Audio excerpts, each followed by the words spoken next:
नमस्कार जनरल साहब, बहुत बहुत स्वागत है आपका। जय हिंद, जय भारत। अंजू, आपको और आपके तमाम दर्शकों को नमस्कार। जय हिंद सर।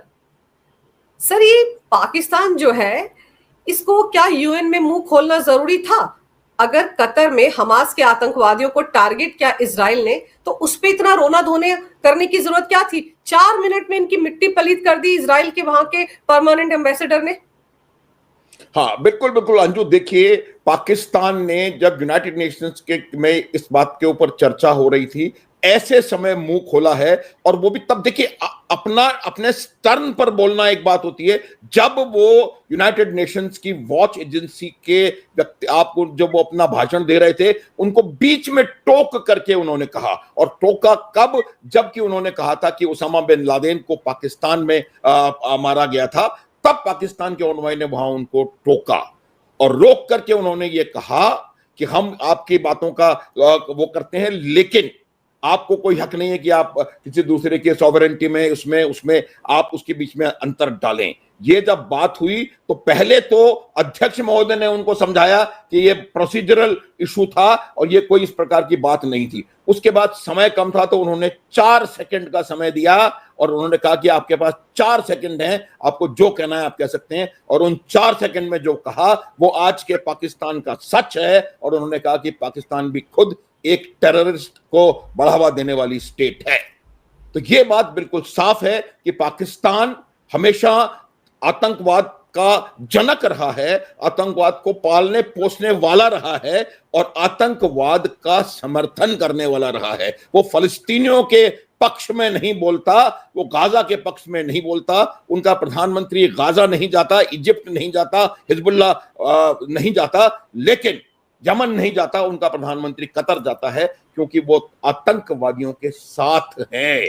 और जब उसामा बिन लादेन वहां पर पाकिस्तान में मिला था, उसके बाद भी आप देखें जिस प्रकार के उनके स्टेटमेंट्स आए ऑपरेशन सिंदूर के दौरान, उसके बाद कि 30 साल से हम आतंक को पाल रहे हैं, आपके लिए कर रहे हैं, ये कोई बात नहीं है। तो ये बात बिल्कुल निश्चित थी कि पूरी दुनिया इस बात को जानती है कि पाकिस्तान आतंकवाद का एपी सेंटर है। और जिस प्रकार से पाकिस्तान ने वहां पर एक स्टेटमेंट देने की कोशिश करी, उस व्यक्ति को बोलते समय काट करके, वो मुझे लगता है सेल्फ गोल हुआ है। और पाकिस्तान जो पहले ही इस आतंकवाद के बोझ तले दबा हुआ था, वो पूरी तरह से एक्सपोज होता हुआ मुझे लगता है नजर आ रहा है। उसके बाद वहां इजराइल का जो वहां पर रिप्रेजेंटेटिव था, उन्होंने फिर उनको अच्छे से प्रिसाइसली 1 मिनट में समझा दिया कि पाकिस्तान आतंक परस्त, आतंकवाद का समर्थक देश है। सर, और यहाँ ताजुब की बात यह है कि जो ये परमानेंट रिप्रेजेंटेटिव है इजराइल के, इन्होंने तो यहाँ तक कहा कि अभी 9/11 की बरसी अभी तो मनाई है। 9/11 आतंकवादी हमले का मास्टरमाइंड कौन था? Usama bin Laden. अमेरिका भूल गया है, ट्रंप भूल गए हैं, लेकिन बाकी दुनिया को तो याद है। और जब उसको, उसामा बिन लादेन को, अमेरिका की वो जो नेवी की सील विंग रहता है, उसने मारा था पाकिस्तान में जाकर, तब तो किसी ने ये मुद्दा नहीं उठाया था कि आप विदेशी जमीन पर जाकर आतंकवादियों का खात्मा क्यों कर रहे हैं। लेकिन कतर में, दोहा में, अगर हमास के आतंकवादियों को इजराइल टारगेट करता है तो ये सवाल उठाया जा रहा है कि आप विदेशी जमीन पर जाकर आतंकवादियों का खात्मा क्यों कर रहे हैं। ये भी तो दोगलापन है, अमेरिका का भी और पाकिस्तान का भी। बिल्कुल, अमेरिका का दोगलापन तो अपनी जगह है। मैं आपको पाकिस्तान पे कंसंट्रेट करके बताता हूं। पाकिस्तान बाकायदा दोगलापन यहां पर दिखा रहा है और उसकी इस वजह साफ यही है। पाकिस्तान का इस्लाम के प्रति, इस्लामिक उम्मा के प्रति या किसी चीज के प्रति कोई उनका उनका वो नहीं है। उनको सिर्फ और सिर्फ पैसे से और डॉलर से मतलब है। और वो सिर्फ ऐसे लोगों के पक्ष में बोल लेते हैं या स्टेटमेंट देते हैं या वहां पर जाके विजिट करते हैं जहां पर उनको भीख।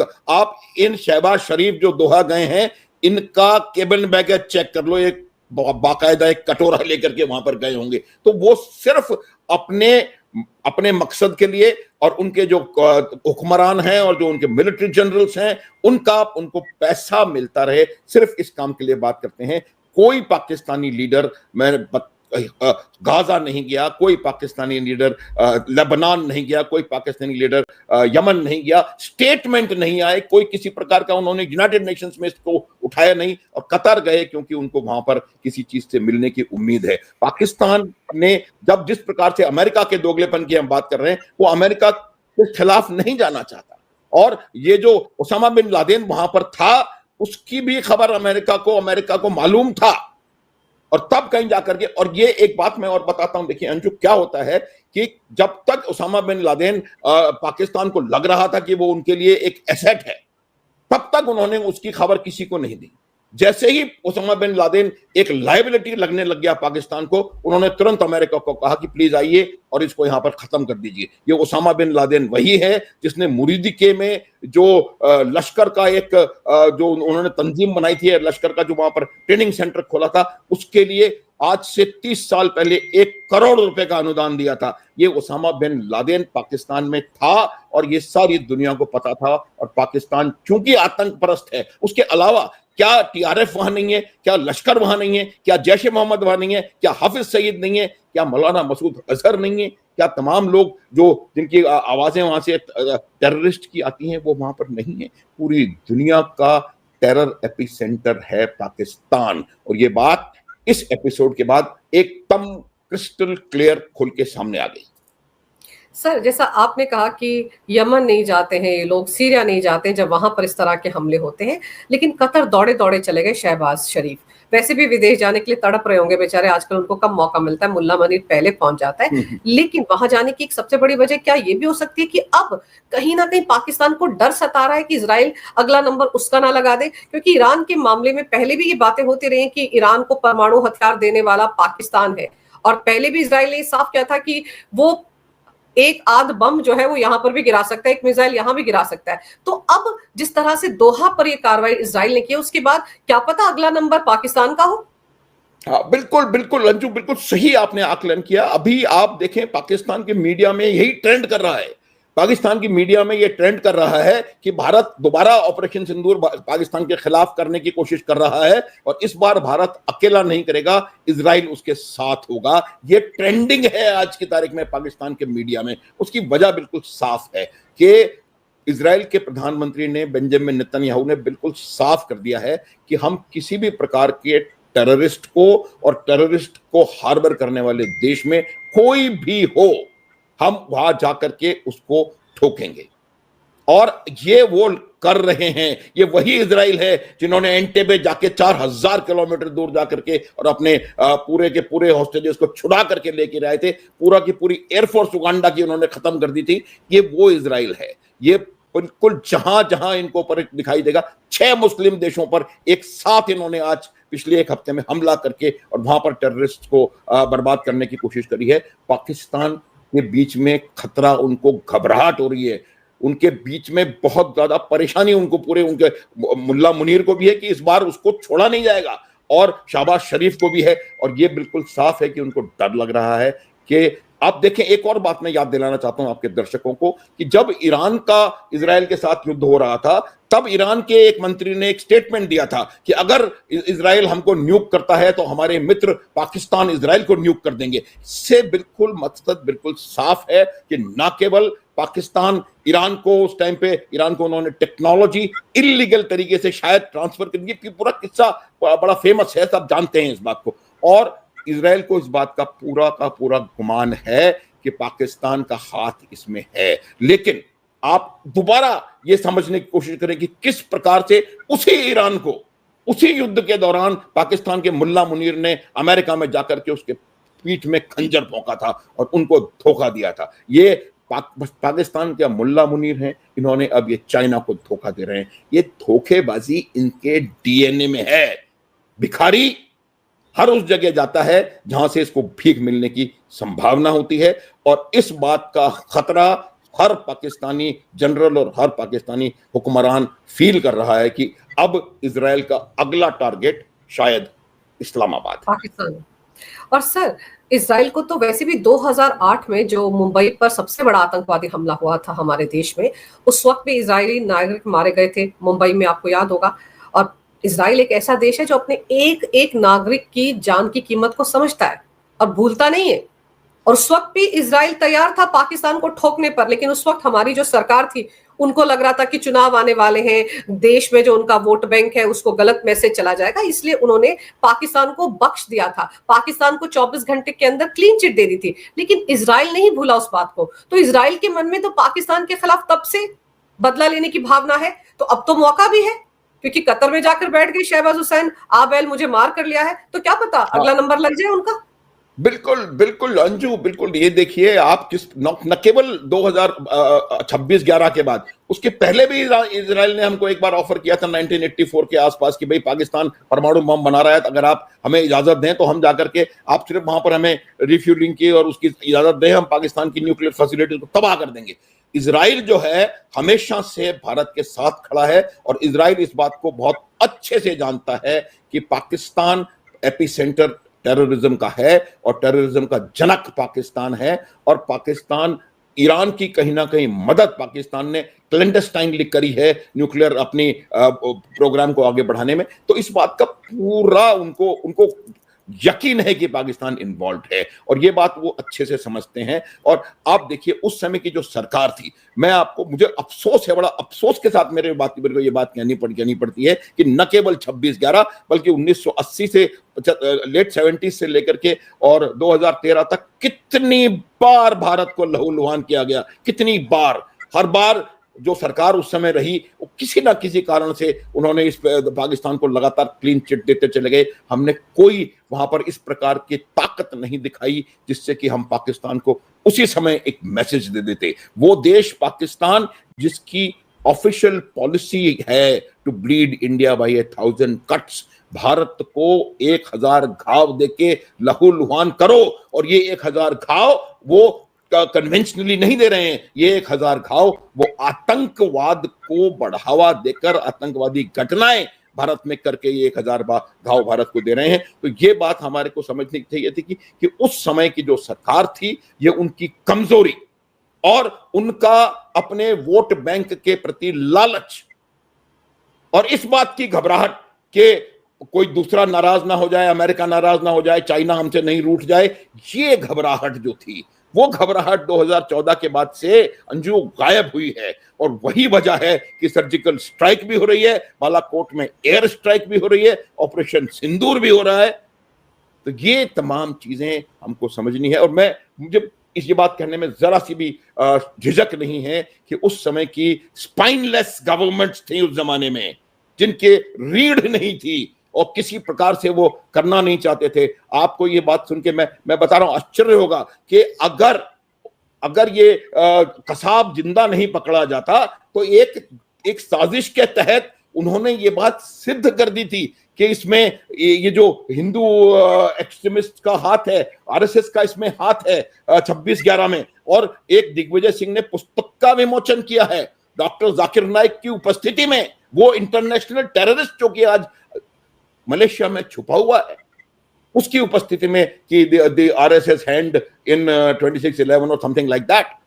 तो ये उस समय की सरकार की एक कमजोरी कहूंगा, भयंकर कमजोरी थी, और एक लालसा, एक विशेष समुदाय विशेष के वोट बैंक को अपनी तरफ करे रखने की, उसकी वजह से हमने बहुत ज्यादा लंबे समय तक बहुत नुकसान उठाया है।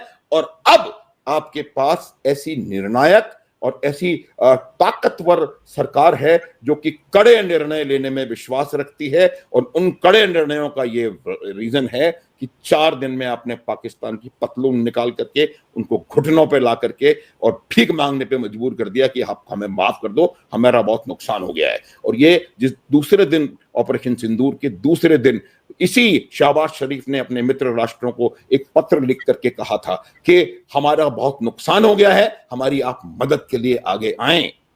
और ये उन्होंने एक्नॉलेज किया है, पूरा पाकिस्तान जानता है, पूरा विश्व जानता है जी ऑपरेशन सिंदूर में। पर सर ऑपरेशन सिंदूर तो अभी थमा ही नहीं है, वो तो पॉज्ड है, वो तो पॉज का बटन कभी भी दब जाएगा। और अब तो इजराइल भी तेवर दिखा रहा है पाकिस्तान को, तो पाकिस्तान के जो मुल्ला मुनीर है वो तो दौड़े दौड़े व्हाइट हाउस भी जाएंगे।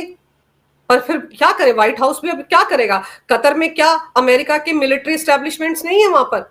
हैं उनके भले चंगे, कतर तो अमेरिका का बहुत क्लोज है, फिर भी इजराइल ने उसको ठोक दिया। तो इसीलिए तो पाकिस्तान डरा हुआ है कि इस बार अमेरिका भी नहीं बचा पाएगा उसको, अगर इजराइल ने उनको ठोकने की तैयारी कर ली।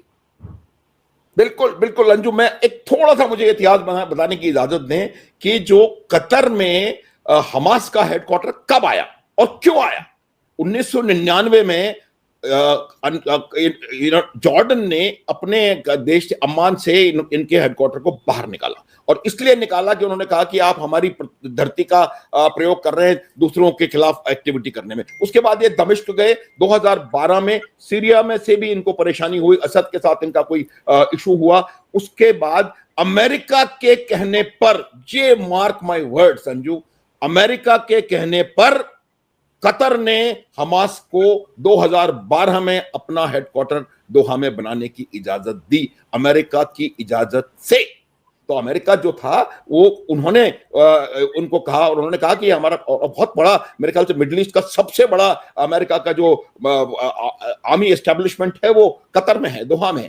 तो ये उन्होंने बनाने की इजाजत दी। तब से लेकर के आज तक इजराइल ने कभी इनके ऊपर हमला नहीं किया।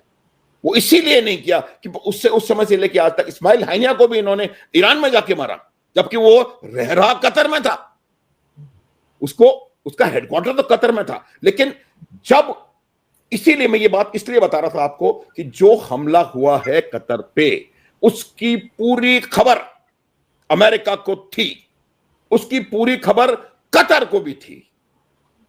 आप देखेंगे कि जहां अमेरिका का आर्मी बेस है उससे मात्र 25, 26, 30 किलोमीटर दूर ये इस जगह पर उन्होंने जाके 18 बम रॉकेट फोड़ दिए।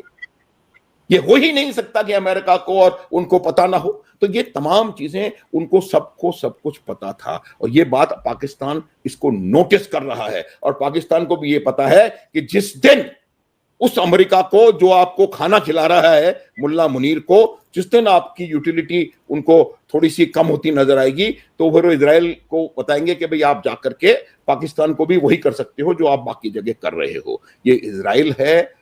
अगर इनको लगेगा कि इनके इंटरेस्ट्स के खिलाफ कोई भी देश दुनिया के किसी भी कोने में काम कर रहा है, उसको वो वहां जाकर के मारेंगे। ये बात आप मान लीजिए। और ये उनको मालूम है कि पाकिस्तान इजराइल के इंटरेस्ट के खिलाफ बात कर रहा है, और अब उन्होंने यूनाइटेड नेशंस में इस प्रकार का घटिया स्टेटमेंट देकर के और बीच में इंटरप्ट करके उन्होंने जो बात कही, उससे उन्होंने और इजराइल को इस बात के लिए कन्विंस कर दिया है। और जो ट्रेंडिंग की बात कर रहा था मैं पाकिस्तान के मीडिया में, वो बात सच है। और ये पूरी तरह संभव है कि इजराइल जो है, आप अमेरिका की पूरी छत्र छाया उनके ऊपर है। उनको पता है, अमेरिका को मालूम था कि क्या होने वाला है, कतर को भी मालूम था। अब क्यों? क्योंकि अगर वो वैसे ही उनको निकाल देते तो उनकी खुद की छवि धूमिल होती वेस्ट एशिया में, इस्लामिक वर्ल्ड में। तो इसलिए उन्होंने कहा कि भाई अब आप आओ और उनको मारो, अपने दुश्मनों को यहां से, और निकल जाओ। आप मुझे बताएं, कोई 25 किलोमीटर दूर इतने बड़े पूरे शहर के बीचों बीच में जाकर के उन्होंने उस पर हमला करके और वहां से आ गए। दोहा कोई इजराइल के पड़ोसी देश तो है नहीं, 1500 किलोमीटर दूर है, वहां पर जाकर के उन्होंने हमला करा था। ये बिल्कुल क्लियर कट है, सबको इसके बारे में मालूम था, और ये एक बहुत अच्छी तरह से वेल प्लान्ड अटैक रहा, और उसमें उन्होंने अपने शत्रुओं को न्यूट्रलाइज कर दिया। हमास की लीडरशिप को बहुत जबरदस्त नुकसान हुआ है। सर, जैसे कि आप कह रहे हैं कि कतर पर हमास के हेडक्वार्टर पर जो कार्रवाई इजराइल ने की, उसमें पूरा का पूरा हाथ जो था वो अमेरिका का था। अमेरिका को इस बारे में सब कुछ पता था।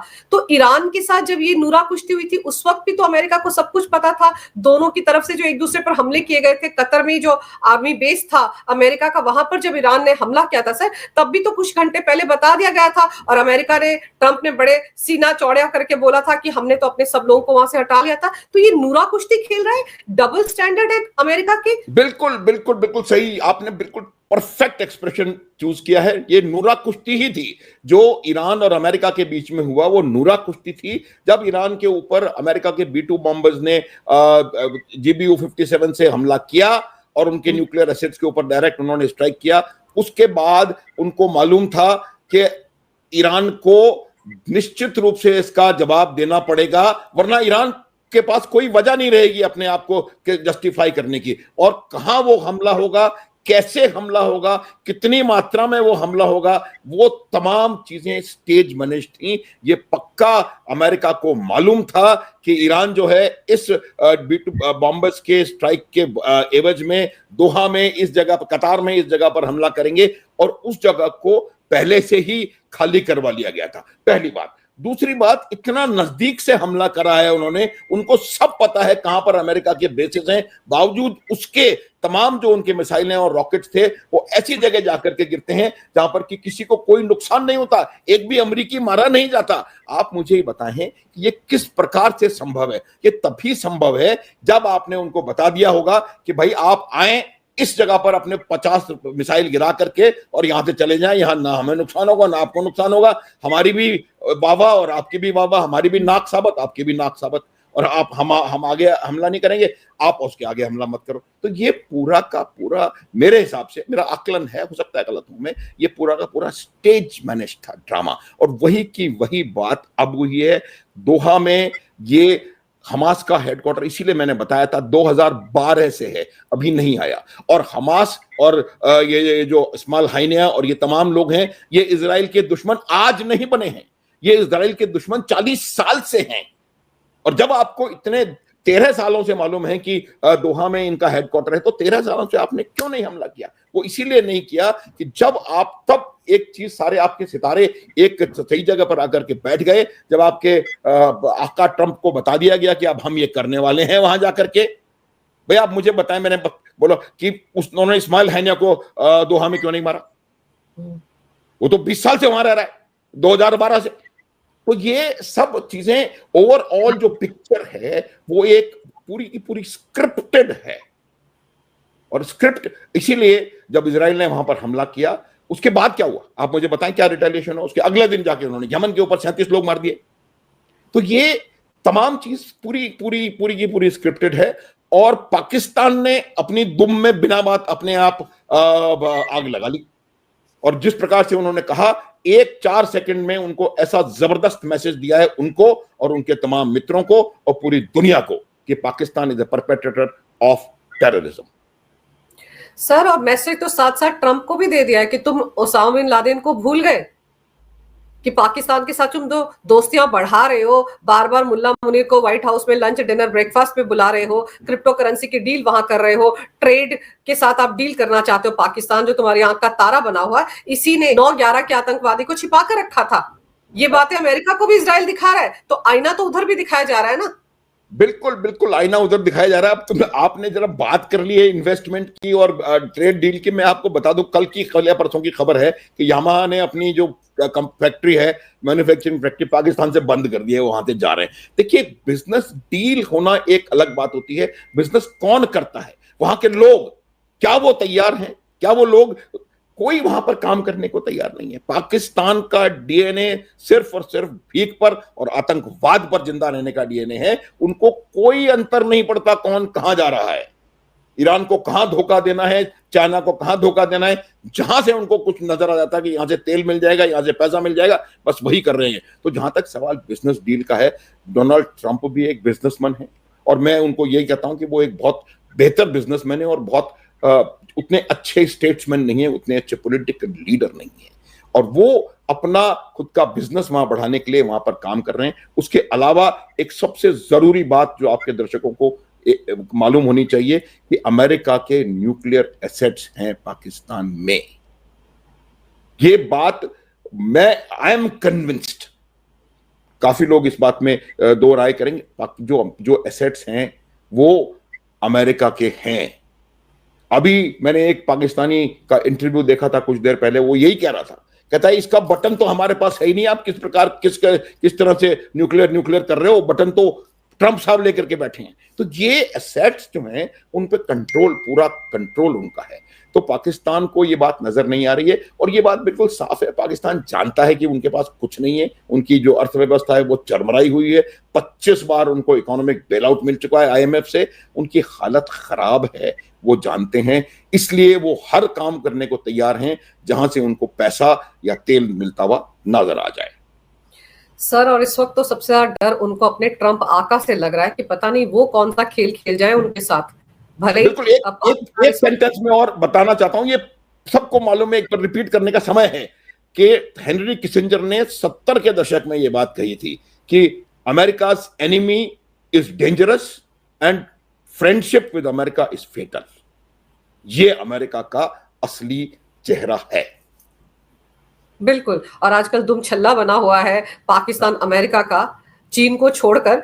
एक तो पहले ही वो दोनों के बीच में झूल रहा है, और तीसरा अब उनको ये लग रहा है कहीं ऐसा ना हो कि इजराइल अमेरिका को बताकर उनके यहाँ जो आतंकवादी ठिकाने हैं उनको ना टारगेट करे। ये डर इस वक्त पाकिस्तान को सताया हुआ है। लेकिन देखते हैं, इजराइल ने तो कह दिया है, और जब इजराइल कहता है तो करता जरूर है। क्या पता अगले 24 घंटे में, 48 घंटे में, 72 घंटे में नंबर लग जाए पाकिस्तान का। सर, आपने जो जानकारी इस विषय पर मेरे दर्शकों को दी, मेरे लिए समय निकाला, उसके लिए आपका बहुत बहुत धन्यवाद। नमस्कार, जय हिंद। जय हिंद, जय भारत, नमस्कार।